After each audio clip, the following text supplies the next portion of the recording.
Ini yang ya ini kan khas NU ya, khas pesantren. Sebenarnya saya keberatan pakai istilah khas NU, pakai khas pesantren karena NU itu anaknya pesantren, jangan dibalik pesantren anaknya NU karena sebelum ada NU itu ada pesantren.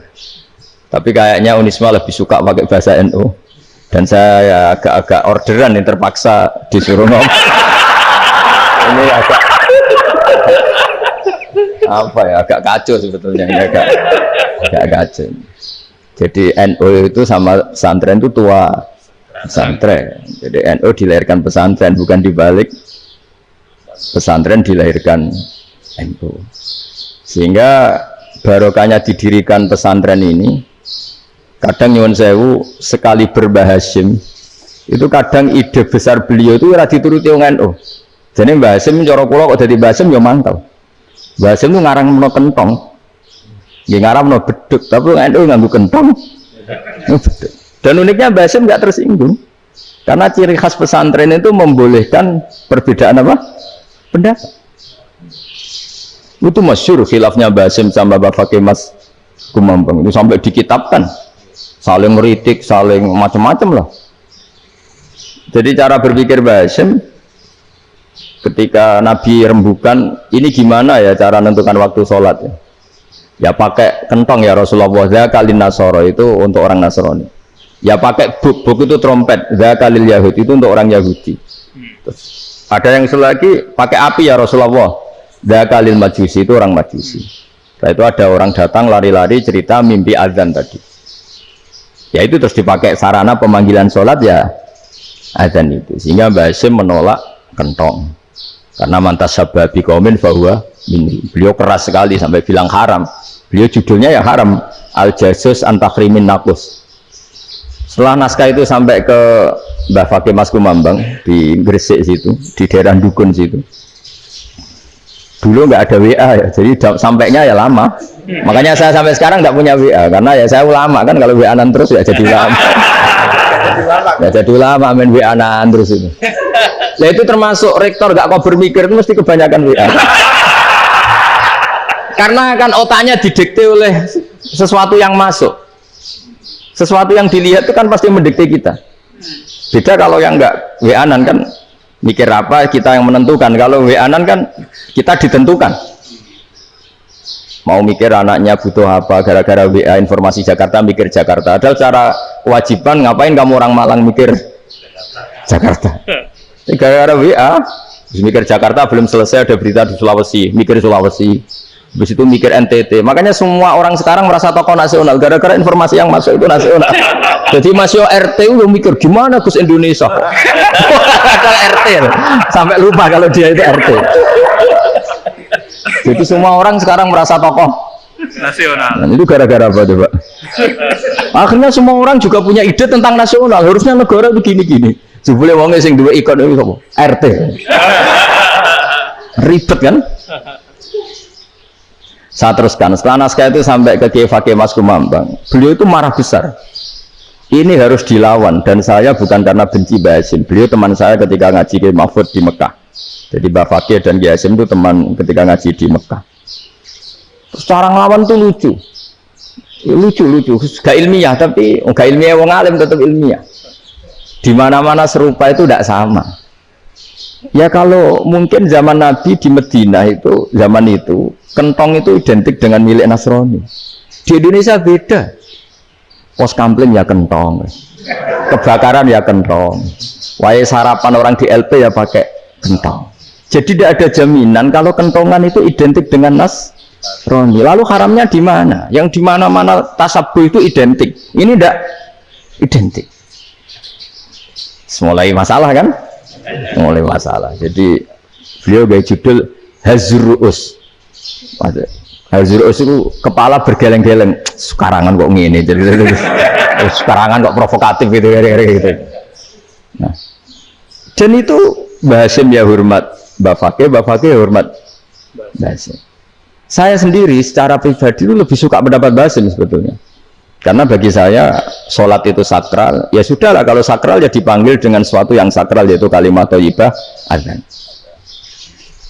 Tapi saya tidak akan bilang kalau kentongan itu haram.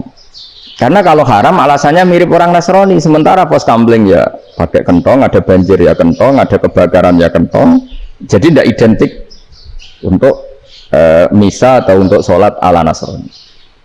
Tapi itu dulu ya rileks saja, dua beliau itu ya saling menghormati, padahal saling kritik. Dan dulu ulama yang beda madhab itu ya saling menghormati. Imam Syafi'i itu kalau sholat di kawasan Masjid Abi Hanifah ya tidak kunut. Ketika ditanya kenapa kamu tidak kunut, sementara engkau berpendapat kunut itu sunat. Ikroman di hadal madhab, saya sangat menghormati madhab. Imam Ahmad bin Hanbal itu berpendapat kalau orang pakai bekam, pakai iftisot atau hijamah itu batal sholatnya. Sementara Imam Syafi'i mengatakan tidak batal apa sholatnya atau wudunya tidak batal. Tapi Imam Ahmad itu ditanya, apa kamu makmum Syafi'i? Bagaimana mungkin saya tidak makmum sama wali kutub seperti Imam Syafi'i? Padahal menurut keyakinan Imam Ahmad ini sholatnya batal. Ini habis iftijam udah wudu. Tapi tetap saja beliau karena perbedaan pendapat di furu' itu lazim. Ya orang boleh berdebat lah. Ketika Unisma datangkan saya, itu saking senengnya kiai, saking sombongnya sampai ngatur kiai, kan nggak pernah bisa diperdebatkan. Itu kan orang boleh debat kan? Itu saking angkuhnya apa saking senengnya kan nggak jelas kan? Kan dan orang boleh setuju pendapat saya, yaitu ngatur kiai itu haram.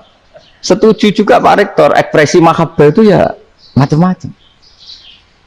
Dulu sahabat gitu, sahabat itu ada yang nggak kenal wajahnya Nabi sama sekali sampai akhir hayatnya. Ketika ditanya, lo kamu itu sahabat kok nggak tahu wajahnya Nabi? Saya tidak pernah berani memandang Nabi karena ijlalan Nabi, terlalu menghormati saya sehingga tidak berani memandang wajahnya. Ada sahabat yang pembawaannya dulu wajah Nabi sampai bisa nyifati alfiu faminunil hajib, sampai bisa nyifati detail karena dulu wajah Nabi itu ibadah. Ada seorang wali ditanya, kalau kamu di surga ingin nggak melihat Allah? Enggak.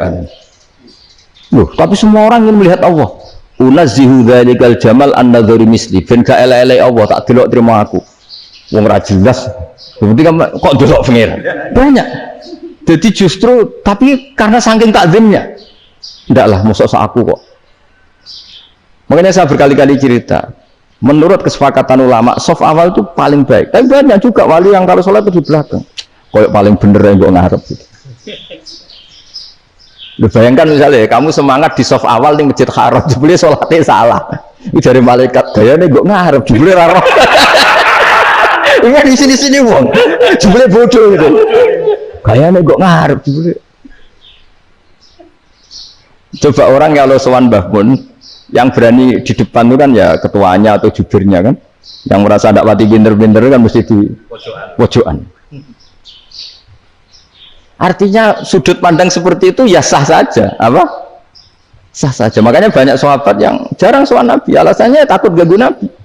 Banyak yang sering sowan Nabi, alasannya seneng Nabi. Yang sowan ya seneng Nabi, yang nggak sowan alasannya seneng. Loh, Nabi itu tokoh, punya keluarga, punya anak. Kalau saya sering sowan berarti sering ganggu. Yang sering sowan dia alasan ini khazanah kita harus istifadah. Jadi zaman dulu dia biasa dua sahabat, yang satu milih mahabbah itu milih sering sowan, yang satu juga mahabbah milih tidak sering. Karena pertanyaannya bisa dibalik kan, sering sowan apa sering ganggu coba. Nabi Abedar, assalamualaikum. Nabi nimang cucunya, assalamualaikum. Ayo bener yang sowan apa bener yang enggak kalau seperti itu. Akhirnya terus diatur sedemikian rupa oleh Quran. Walau annahum sabaru hatta takhruja ilaihim lakana khairal lahum. Jadi sahabat kalau mau sowan Nabi ya nunggu di Sufah. Kalau Nabi keluar berarti milik publik, sekali masuk ke dalam tidak ada berapa yang berani sowan. La tadkhulu buyutan Nabi illa ayyudzana lakum. Kalau soal sampai masuk dalam harus nunggu dipanggil. Karena sekali Nabi masuk dalam itu milik privat keluarga, milik istrinya, milik cucunya, milik keluarganya. Jadi Nabi sekali keluar ke ruang itu berarti milik publik. Itu terus jalan tengah. Karena kalau langsung masuk, bayangkan saya itu sering menyaksikan. Mbah Mun habis ngaji 2,5 jam ngaji Jalalain. Baru masuk, assalamualaikum. Padahal yai mungkin mau ke kamar mandi, mau ini itu. Jadi dulu itu Quran sangat modern. Sebelum ada dokter ngatur tamu, rektor ngatur tamu itu Islam sudah modern. Dia kan nggak fair kan? Misalnya saya ke Unisma harus janjian pakai ini, terus Kalau misalnya kesini selonang-selonang kan lucu kan, mentang-mentang kiai terus juga sowan-sowanan selonang-selonang. Padahal kalau kita mau ke mereka pakai protokol. Sering nggak fair dunia ini. Tapi karena aku kiai oleh gelo ya sudah. Akhirnya saya memutuskan nggak gampang kemana-mana karena itu. Saya sering didatangi ajudannya menteri, Gus mau ada tamu dari Jakarta tanggal ini. Mesti saya bilang, mereka milih tanggal yang mereka kosong. Kok nggak mikir apa itu kosong? Tak jawab enggak lah, sebelum diatur bahasanya dan tawaduknya gitu. Akhirnya dibalik, datang lagi, Gus jam jenengan kosong apa kita menyesuaikan. Lah itu lagi dia akhlak kata saya. Itu baru punya akhlak katanya. Bukan masalah ini, bukan masalah gengsi ya. Saya sendiri itu dolan ke alumni itu jarang, karena ya takut. Kiai kan yang nganggur, jam 9 nganggur, jam 10 nganggur. Bisa saja alumni itu kerja di pabrik, bisa saja yang latihan ekonomi di pasar. Sehingga kalau saya datang jam 9, iki kiai sing miliki santri ini, apa kiai sing ganggu santri. Nah karena orang ini melakukan rutin, gak kok berpikir, pokoknya ini jenis silaturahim. Mau nyerah kok berpikir, padahal kalau jangan-jangan ini kiai yang miliki santri ini, apa kiai yang ganggu santri ini karena datang di jam kerja. Nah, bayangkan kalau kebenaran dulu itu dikawal oleh satu peradaban perang. Jadi Nabi sesuai jangan anggap Nabi. Perang Badar menang Nabi, perang Uhud menang wong kafir, perang ini gonta-ganti. Apapun itu yang penting satu kesimpulannya, cara Rasulullah kesimpulannya satu. Orang tidak kober mikir kebenaran secara mengendapkan pikiran dengan pikiran jernih. Maka hebatnya Nabi ketika perjanjian, pokoknya saya minta nggak ada perang. Dan orang boleh mendiskusikan Islam. Itu luar biasa idenya Nabi. Karena bawaan perang itu orang kan nggak kok bermikir. Ibarat seorang misalnya senang satu perempuan, ketemu rivalnya langsung perang kan nggak mikir. Tapi kalau kau bermikir, jangan ngenangen cawe itu rasa seneng aku. Untungnya apa untuk uang aja rasa seneng, malah mau loro hati. Terus sudahlah, buruan dialihkan kemana kan gitu. Itu nak mau amen WA nan tukaran lewat SMS atau tarung langsung ora kok bermikir. Tapi kalau kau bermikir, akhirnya berpikir nih. Perempuan tadi sebenarnya yang disenangi siapa? Oke, ternyata senang Pak Erick. Sudah kita ngalah. Karena tidak ada nikmatnya kan menikahi perempuan yang sama sekali tidak mencintai kita. Tapi kalau nak kau berpikir pokoknya diprovokasi, wah kue kalah BA, kue kalah BB. Pikirannya kan, ojo sampai kalah. Bareng wis menang ternyata ada mas. Lah. Nah bayangkan Islam itu seperti itu dulu, dipertarungkan. Doang Islam tuh dinu aklin, agama yang diterima dengan akal sehat. Tapi sekarang ukurannya perang. Yang menang berarti benar, yang menang benar. Kan terus jadi repot. Itu Nabi tidak ingin, makanya Nabi ingin sudahlah, nggak ada perang. Nah, makanya kata Imam Zuhri, fathul Islam terbaik adalah orang boleh diskusi tentang Islam dan tidak ada perang. Lagi-lagi penting, tidak perang itu penting, silmun itu penting, perdamaian itu. Setelah tidak ada perang, akhirnya fatafawadu fil hadis wal munazah, orang boleh diskusi apa saja, termasuk boleh adu polemik. Konsep satu Tuhan dan Tuhan banyak diperdebatkan. Akhirnya Nabi secara rileks bisa menjelaskan, Muhammad, urusan kita banyak. Kalau Tuhannya satu tidak cukup, Tuhan harus banyak untuk menyelesaikan berbagai urusan. Ada Tuhan bagi rektorat, bagi macam-macam kan? Ada Tuhan untuk ngurusi utang, ngurusi BPKB, macam-macam. Terus kata Rasulullah, enak saja Nabi jawabnya. Ya kalau kamu punya majikan banyak, perintahnya beda-beda, kamu mangkel enggak, bingung enggak? Ya susah mat, kalau majikannya banyak, perintahnya beda-beda, kita jadi repot. Senang mana? Senang majikan satu. Ya sudah, Tuhanmu itu majikan kamu. Kalau Tuhannya banyak, perintahnya macam-macam, kamu yang repot. Akhirnya ya sudah mat, Tuhannya satu aja. Yaitu yang itu ya barokahnya diskusi tadi, barokahnya enggak perang. Darabahu masalah rajulan fihi syuraka'u mutasyakisuna wa rajulan salamal lirajul hal yastawiyani masalah. Terus alhamdulillah. Jadi orang yang paling kafir pun saat itu taslim. Nah ini kembali ke kalimat la ilaha illallah. Saya tidak perlu provokatif, pasti teori saya itu benar. Bukan saya bilang benar itu karena sombong, enggak. Ini sesuai teks. Misalnya begini, benar enggak kelompok takfiri yang suka ngafirkan orang lain? Itu pasti tidak benar. Logikanya gampang. Orang yang kafir 70 tahun saja dengan melafadzkan la ilaha illallah menjadi muslim. Masa dengan kalimat yang sama yang muslim menjadi kafir? Itu logikanya kan nggak ketemu. Orang kafir 70 tahun untuk menjadi muslim disuruh baca apa? La ilaha illallah. Tapi gara-gara baca la ilaha illallah nyekel patok jadi kafir. Pertanyaannya loh, ini kalimat apa? Kalimat untuk mengkafirkan apa kalimat untuk mengislamkan?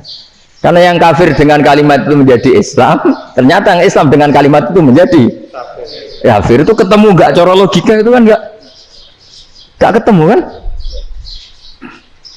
Makanya cara pikirannya Abdul Hasan Asyadzili, dan saya setuju pikiran itu.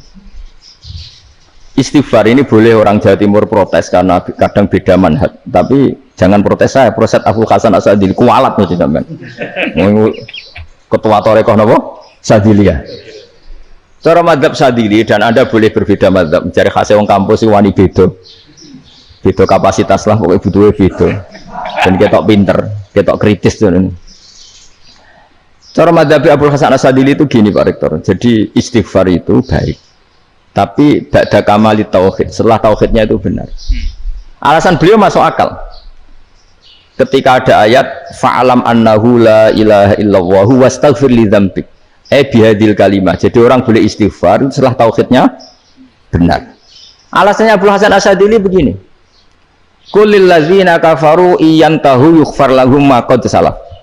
Katakan kepada mereka yang kafir, sekali mereka tidak kafir, maka otomatis dosanya masa lalu diampuni.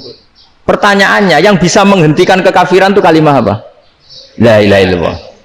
Dengan hanya melafadzkan la ilaha illallah Muhammadur Rasulullah, langsung yufar lahum ma qad salaf, langsung dosanya diampuni. Berarti yang menjadi pengampun dosa lah, penyebab pengampunan itu apa? La ilaha illallah. Itu bahkan orang kafir belum istighfar. Di ayat itu kan Allah nggak mensyaratkan setelah la ilaha illallah istighfar baru diampuni, enggak, asal la ilaha illallah langsung yufar lahum ma qad salaf. Saya ulang lagi ya, jelas ya. Jadi kulil ladzina kafaru iyantahu yufar lahum ma qad. Nah sekarang iyantahu, mereka berhenti dari kafirnya. Syaratnya pakai apa? La ilaha illallah Muhammadur, itu langsung yufar lahum ma qad. Artinya apa? Ghufranullah itu bisa didapat hanya dengan mujarrodut tauhid, yaitu hanya dengan melafadzkan kalimah thayyibah. Dan sahnya istighfar juga berdasar kalimah thayyibah itu. Misalnya gini, orang kafir sebelum Islam melafadzkan astaghfirullah, astaghfirullah, astaghfirullah, kira-kira diterima enggak? Enggak kan? Karena syaratnya istighfar ba'dat tauhid. Nah makanya dalam madzhab Sadzili istighfar itu setelah la ilaha illallah. Karena cara pandang ya seperti itu. Jadi fa'alam annahu la ilaha illallah wastaghfir li dzambi. Jadi dengan kebenaran tauhid saja ini sudah cukup kita insya Allah layak diampun. Karena innallaha la yaghfiru ayyusyraka bihi wa yaghfiru ma duna dzalika liman yasha. Jadi orang yang tauhidnya benar itu bisa diampuni Allah asal tauhidnya benar. Itu Allah ngendikan liman yasha wa yaghfiru ma duna dzalika liman yasha. Dawi Imam Suyuti walam yakun liman yastaghfir. Jadi orang yang bertauhid secara benar meskipun gak sempat istighfar itu tetap potensi diampuni. Karena bawaan tauhid itu sudah menjadi layak diampuni. Kayak orang kafir sekali ngelafadzkan kalimat tauhid, mbok gak istighfar langsung diampuni. Nah, karena melihat seperti itu terus orang berlomba-lomba memperbanyak jumlah lafadz la ilaha illallah. Jadi kita yang alim, kita semua, saya tidak bilang saya, kita termasuk yang di pinggir-pinggir saya ngaku alim nggak masalah lah sobat.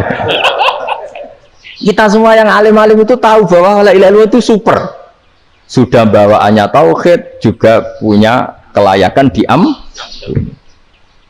Nah kemudian nasib kita agak sial, malah kalimah ini dituduh bid'ah, dituduh khurafat. Mergo Nabi nggak pernah tahlilan, Nabi tidak pernah. Nabi gak pernah tahlilan, kalau diartikan Nabi ratau maca la ilaha illallah, aneh gak kalimah ini. Nah, ini provokatif ini.